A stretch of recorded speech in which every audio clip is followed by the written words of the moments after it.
Hey, everybody. Welcome back to the Juicy Podcast, where we dig into ideas, stories, and people changing the future of work and community. I'm your host, Liz Elam, and today's guest is doing something that bridges research, policy, and lived experiences. Meet Georgia Norton, a journalist and researcher working for New America. She's currently authoring a significant report that audits co-located spaces, those hybrid environments that blend co-working with services such as childcare, wellness, or community uses. She recently published an article exploring how younger workers are rethinking the boundaries between work and how combining work and care in shared environments could be part of the solution. In our conversation, we'll unpack her findings, her methodology, and what all this means for operators' communities and the next generation entering the workforce. Let's welcome Georgia Norton. Good morning. How are you? Hi, I'm well. Thank you for having me, and thanks for all you do to support the community side of co-working. Oh, thank you. It's a pleasure. I have a great job, and I just try to make the world a better place. Okay, so not your job. How are you as a human doing today? I'm all right. I'm feeling good. Yeah. Good. Thank you for checking Good. in. That's Of really nice. course. So, one of the things I've realized through the years that having a morning routine I think is super critical, and I'm very consistent about mine. And I get up, I read, I meditate, and I'm curious what your morning routine looks like. Well, as a household, we're ambitious about getting the kids out to school on time with all the things they need, which doesn't always happen smoothly. But we go on foot. We walk to the local school. So whatever has happened, whatever the chaos, stepping outside, getting that fresh air and that little connection, just a few minutes, is the refresh I need. I can come back and sit down to work. And at the moment, my mornings are, going to different spaces for co-working around kitchen tables because a group of local parents and I used to co-work together, but our children have aged out of the co-working that had the childcare. So we're doing it ourselves. Yeah. So Oh, that's really interesting. fun. I didn't So, yeah. know that. I love that. So a little bit grassroots right now, and hopefully we'll formalize something in our neighborhood soon. Oh, I love that. Well, maybe you'll just be a co-working operator with childcare. Yeah, let's come back to that. Okay. So before we dive into your research, what first drew you to the conversations about co-working and co-located spaces? Was Right. there something that you felt an urgent need to Yeah. fill? Was there something missing? Yeah, well, I think as you mentioned, it was my personal journey. So discovering co-working when I went freelance from having always worked on site in a big corporate employer until that time. Second child came along, I cut loose. And when I got a contract, I was actually consulting for Nike. I was able to think about my setup properly. Someone in my neighborhood said, "Have you heard of there's a lady opening something interesting in her home?" And it was going to be a ground floor studio apartment where there would be its own access kitchen and bathroom with desks set up for parents because the children would be in the garden in a studio space in their own garden in a preschool. And it automatically solved all of the questions our family had at that time. I knew I wanted the separation from home and was looking, I'd been doing some casual hot desking in a little architect firm in the neighborhood already. So I knew I loved being around people who were doing different things. But Playhood opened just around the corner and oh my goodness, I can't believe it changed my life. So now in my curiosity to understand, this was in 2019 and the start of 2020, which obviously triggers for people a lot of memories. And I got really curious to find out if there was anyone else who was going through a pandemic with a really tight, close-knit community based around co-working around the world. What I discovered was all of these stories that now I'm on a kind of mission to tell these stories because they're not being heard. And I think that the key part is the co-bit of co-working isn't just a threshold for like bringing people together to work together. That co is a like-mindedness about collaboration. So we can bring in all kinds of other services and unlock lots of benefits for neighborhoods. So our experience was being really realistic about the fact that there's two generations, sometimes three, that have different needs and lifestyles that intersect. And I want to acknowledge that the pandemic was so difficult for so many. But there was a group of people who found that tearing down the walls between work and their childcare and, education and employment actually showed them there could be another way. So I'm really Hmm. interested in co-working that's co-located as a kind of resistance to returning to some norms that we had pre-pandemic. Amazing. Thanks for sharing that. So, in your recent work, you explore how the co location of childcare and workspace is emerging globally. How did that article inform your larger audit work? And where do you see the research expanding? Right. So this snowballed, right? It went from me saying, I saw on Instagram someone in New Jersey who's doing the same thing as us out of her home as we were doing in London. Then I said, hey, I think I looked on Google Maps to see who had listed Mm, their business as a hybrid business.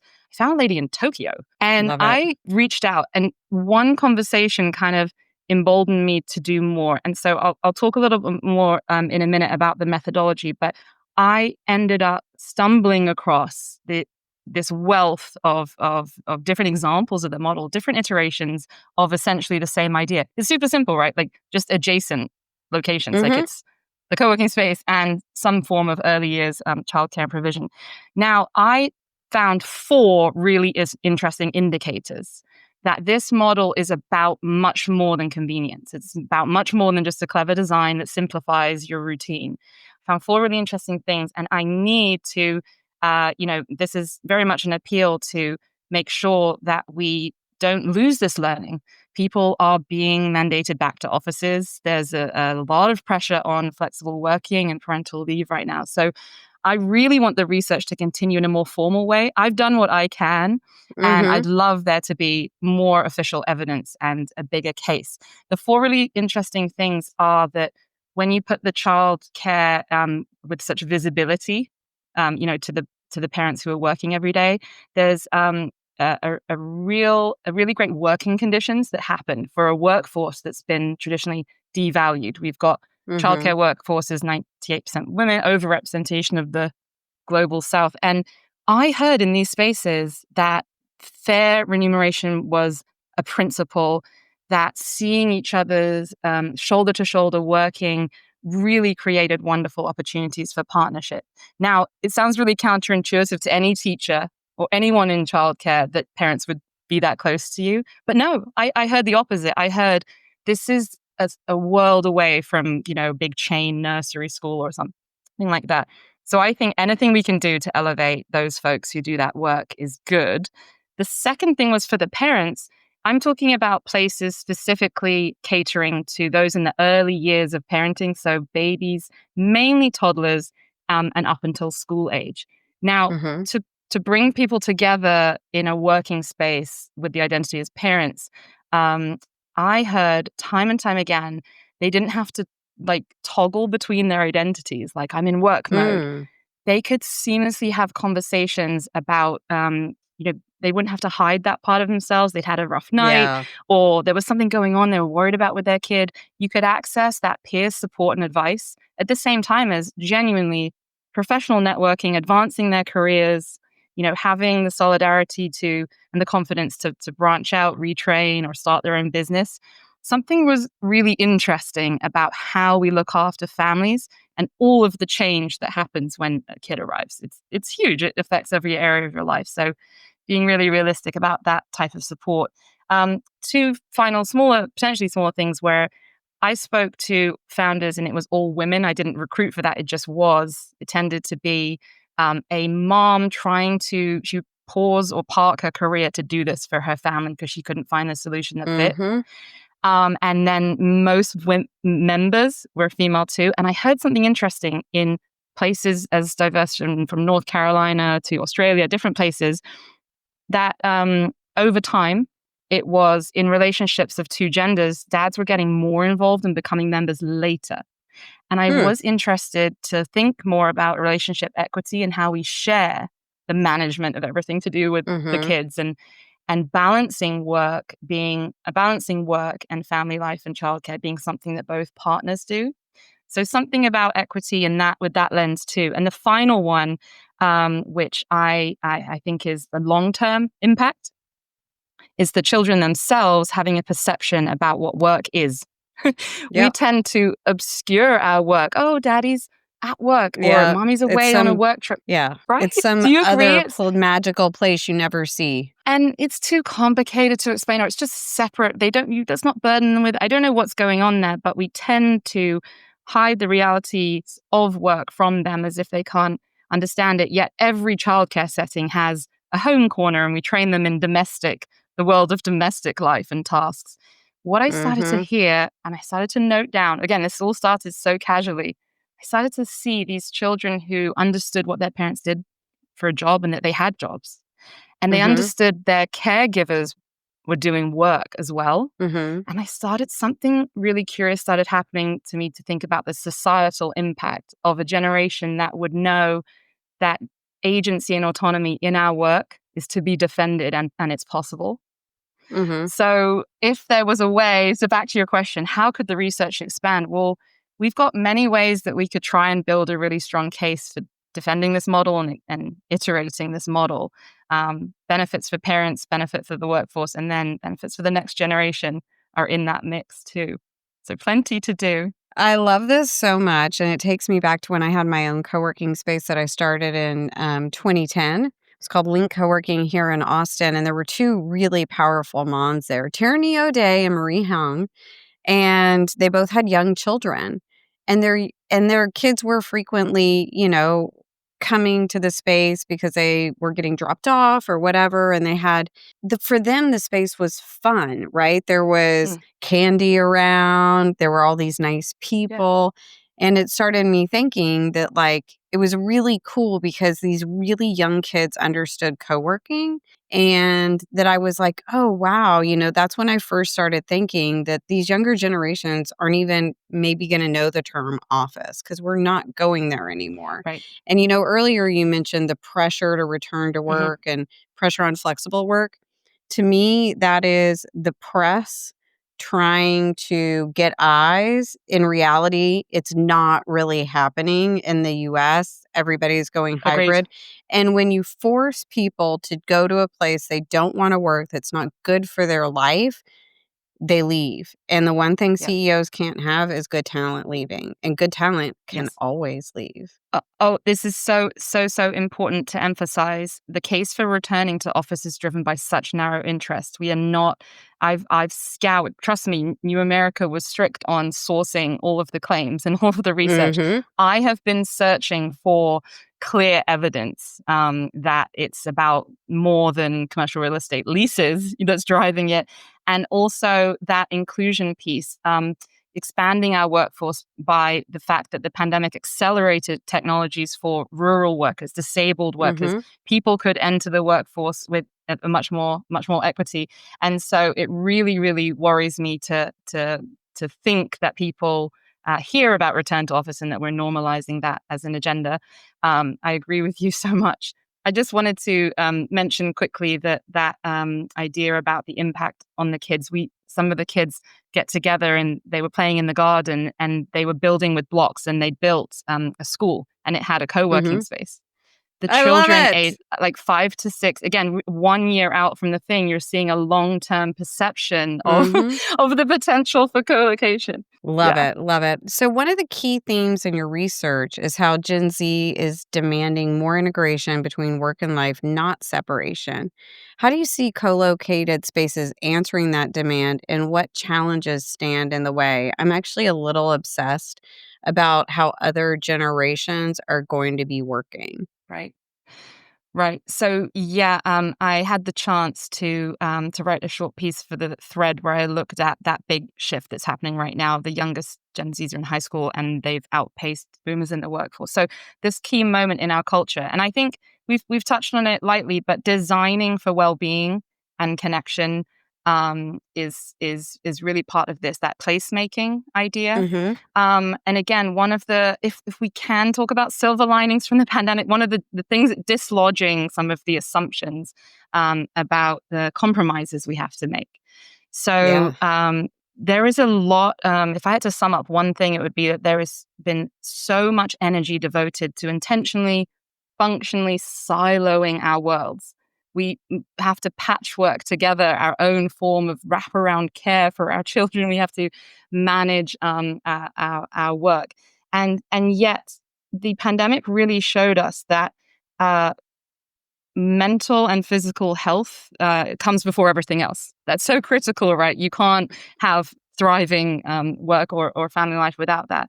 We have so much evidence now about the foundational importance of the early years. So those first days, and that children need to feel safe and nurtured with really strong relationships to thrive. And guess what? That is dependent on the parent's own well-being. So Mm-hmm. I think if we set ourselves a high standard, that we need to, find ways to support those who are struggling. There's a lot of data about the pressure on parents. Do you know the term the panini generation? We were the sandwich generation when our care Mm. responsibilities started to be in both directions. So people living longer means I think of care as a really broad umbrella, and caring for older people at the same time, that simultaneity of generational needs is putting pressure on my generation and then Gen Z coming up through. So I think there's a cultural shift that you shouldn't have to compromise. This is a really different framing from like work-life balance or some horrible phrases that used to be Right. around. It's much more about integration and Mm-hmm. the idea that we should be able to all thrive. And yeah, not to be an engaged parent and to be a present employee, or to be able to have a fulfilling career and a Mm-hmm. fantastic relationship with your kids. I'm really proud of the next generation if they defend that.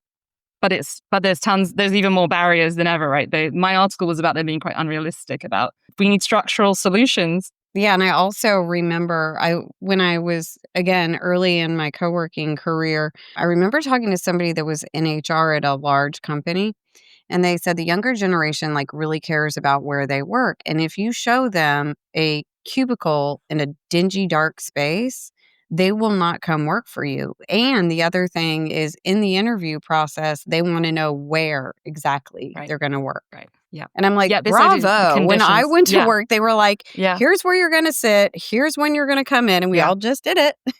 Yeah, it's a huge shift in the relationship that I mentioned agency before, that you should Mhm. be able to determine the conditions in which you work. And because we saw something was different. And while not everyone loved working from home in the pandemic, it was eye-opening that there are different ways from working. I always talk about working from someone else's home. That was my fix. That Mhm. was my workaround. Yeah. And Yeah. yeah, co-working has potential for transforming neighborhoods. And that is something that I've been seeing. Girl, it can transform the world. Yeah. Yeah. 100%. It Yeah. can. This can solve for the loneliness problem because Yeah, we can exactly. have Yeah. connection during the day. Right. It's not a third space, it's this other thing, it's a fourth space. Using it on your own terms. What I saw in these models was the gift of flexibility, the idea that you can come in on different, Mhm. there was so many different in my audit, it was actually quite hard to there was not a standard way that the co-location showed up, right? So some Mhm. had private office space as well as hot desks. Some had a very casual, under the licensing regulations, sort of a supervised play Mm. space for short blocks. Yeah. And some were fully enrolled early years schools. So when I talk about the co-location of childcare and co-working, it does show up with quite a lot of range in the models according Mhm. to the local needs. And because founders were desperate to offer the flexibility that they heard their members needing and adapt to that. Hey there. If you're in the co-working and flex space industry, or even just curious about it, you need to be at Juicy. Juicy USA 2026 is headed to New York City, and we'd love to see you there. You can expect expert-led sessions, small group roundtables, a vendor expo, and non-icky networking. We've got drinks, dinners, after-hour hangouts, and tours of the coolest co-working spaces in town. It's where the future of work meets real human connection. So, what are you waiting for? Head over to juicy.co to grab your ticket today. We'll save you a seat. Yeah, so many of these co-location models rely on crowdfunding or more for the privileged families, meaning low Right. income or marginalized communities may be excluded. How do you think we can design or fund spaces to be more equitable and inclusive? Yeah, and this is a hugely important question. Thank you for asking that, because I've been thinking about Mhm. this so much. There was an article early on in the summer, I think it was a Curb, like New York Mag, and it was talking about in places like Brooklyn, these fantastic family clubs. Right. I've been Yeah, I keeping an saw that. eye. I saw that. Did you see that? I mean, Hmm. they look gorgeous, right? They are. That's a trend I've seen. There's a team in Texas trying to reinvent the country club, and then Oh, in that's Nick England, Clark. oh, if you Fun know, yes, fact, co-working. Nick Clark used to be in coworking.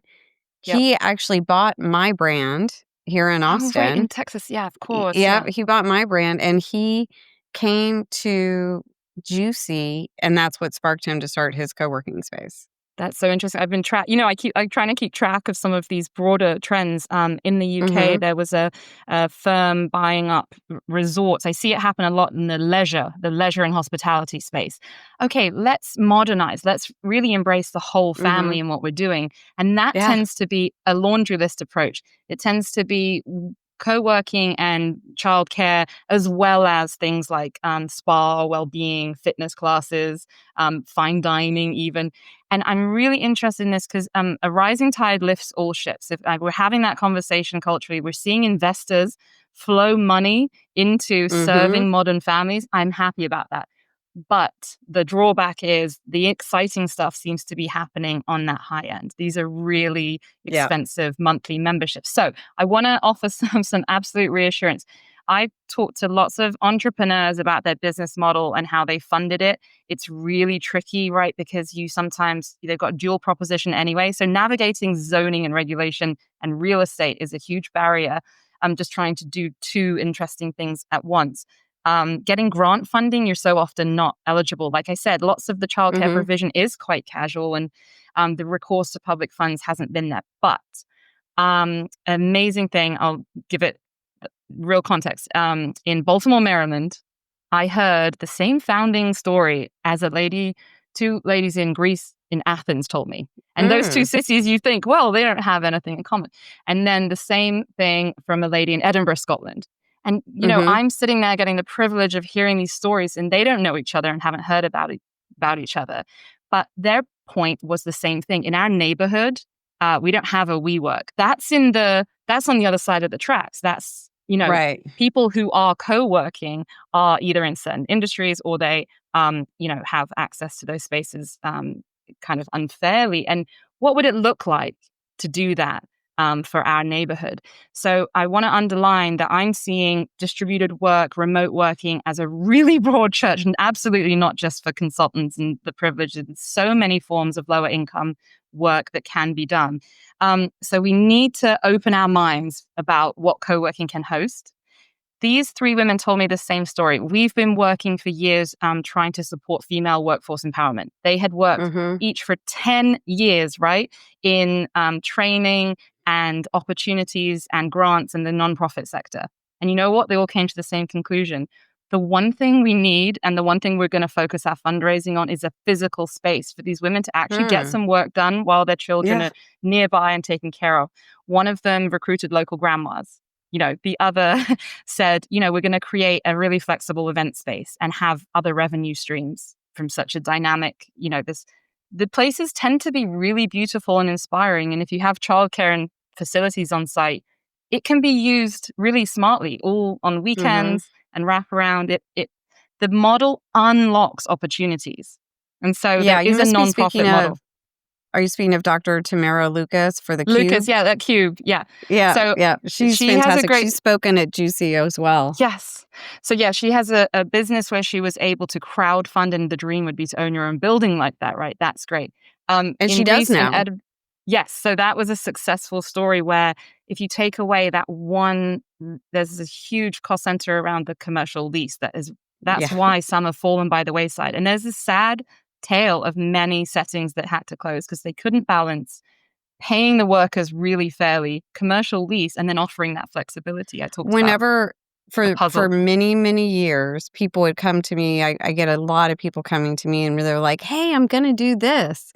And whenever they said I'm gonna do co-working and childcare, I would be like, "It's really, Yeah. really hard. It's really complex. It's very it's just expensive, it's hard, but it's been done. Shazia from Third Door in London Yeah, was our first of course. really big, successful Yeah, co-working yeah. and childcare. I So would it love can be to done. It's really interesting this because I think a part of shining a light on the success stories and getting people to talk about what's working and help one another is Mhm. so key here.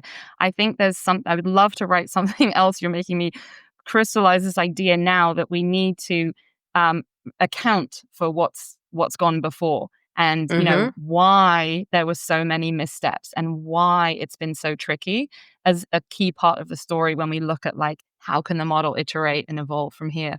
It's a good Yeah, there point. was a woman here who opened a co-working and childcare space, probably, I'm gonna say 2011-ish, and, she had a Montessori school, which Mhm. meant she had to have a nurse, and once Yeah, it was all done, it was too expensive, she couldn't maintain it, and it shut down. right. How do you pass on value to that and allow those flexible memberships to happen? One thing I've seen in, let me think here, New Jersey, San Antonio, up in Tacoma, Washington, and also in Mhm. Berlin, I've seen that again, the benefit of establishing this space and then leasing out adjacent space to related businesses. There's this really Mhm. interesting incremental revenue that I've seen happen of it, whether it's specifically family relevant services, tutoring, entertainment, medical or therapeutic services. Mhm. These there's enough evidence here that these spaces can become hubs. I use that word in the piece that's coming out later this month. They can be about benefit to the local community to simplify those families' lives. And when we talk about the nonprofit model and equity, do not worry because I'm in close contact now with an organization called Brilliant Cities and also the Local Initiative Service Coalition. These are two nationwide organizations who are, forging forwards with models where neighborhoods determine what their needs are and they Mm. come in with the infrastructure and the resources to make that Mm. happen. So neighborhood development, they were all ears when I said, have you thought about in these physical spaces, designing Mhm. for, don't obscure the parents' professional lives when you talk about childcare. And so I'm really excited that there is, appetite to Mhm. make this a model Mhm. that can work to serve the people that actually really need it most. We Yeah. hear that demand for flexible working outpaces what is the reality out there. So we need to keep, Yeah, meeting one of that the need. things we've always said when people come in and they're like, "Oh, another co-working space opened, like, in my city." I'm like, "That is a good thing. Yes. We are not competitors. We are Yes. collaborators. There is plenty of business for everybody." And that's just been a Yeah. staple of Juicy. So one thing I wanted to address real quick is, Hmm. you've said that a few founders have been approached for academic Hmm. or journalistic contexts, which is definitely a problem in co-working because it's such a new Yeah. industry. We're not really studied a lot. Steve King has done some amazing work that I partnered with him on that was published in Harvard Business Review. That's where we found that 89% of the people that co-work are happier. So there just Mm, hasn't been a ton. Hopefully, there's more. right. But also, you said there's not like a good way for people to connect globally. I actually have a Yes. solution for that. We have Juicy membership, which Yes. is a very low barrier to entry. It's a connection to your peers. It also gets you great discounts on Juicy. So you should definitely Fantastic. join the Juicy network because there is Y- one. We've y- got it all set up. Yeah, Um, let's do that. Also, I wanted to just acknowledge that I think what you're doing is so, so important. And I'm really excited that you're doing it. When I found that article, and y'all won't be surprised, I hunted Georgia down on LinkedIn and I'm like, what is this? Yep. What's going on? Because I'm fascinated. There's not enough research. So, yes, please, more research on co working. And I can't believe I'm at my last question already. We might have to do a follow up podcast because this is I'd so love good that. and so Yep. important. But This if is you, the first time this is coming out to the world. So it really is the start of more I conversations, love please. that. Mhm. If your report could catalyze one policy shift or funding model, whether from local government, philanthropy, or the private sector, what would you push for? What does success look like a few years from now? Okay, it's so mean of you to choose one thing because there's this little knotty problem that Nope, just okay, so one. let's say I'm obviously an advocate for universal childcare, parental leave, and flexible working. That kind of goes without Mhm. saying. something that I think is really important to clarify here, and it comes up when people ask me about adding childcare to employer sites, right? So the kind of solution, like if you're interested in co-location, there's big companies that have creches, and I have to always stop people there. And there, I can point you at really important work by Elliot Haspel, Catherine Edwards, people who are looking at the role for the employer and private companies in the co-working space, because we've seen that it can be really precarious, and only certain people can access childcare if it's on that Mm-hmm. site. And also the issue is they tend to drain. It's really tricky with recruitment and training and retention right now in childcare. So we don't actually want to deny neighborhoods the childcare offerings. It's better for everyone when it's closer. So my idea would be employer direct um, sponsorship and payment to these sorts of, if they could help fund access for their workers to neighborhood solutions. There's already a story here around preventing poor attendance, or it gives you that safety net locally.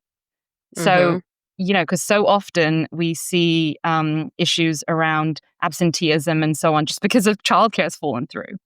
Right. These co-located spaces are full of examples of mutual aid and solidarity and people helping one another out at the neighborhood level.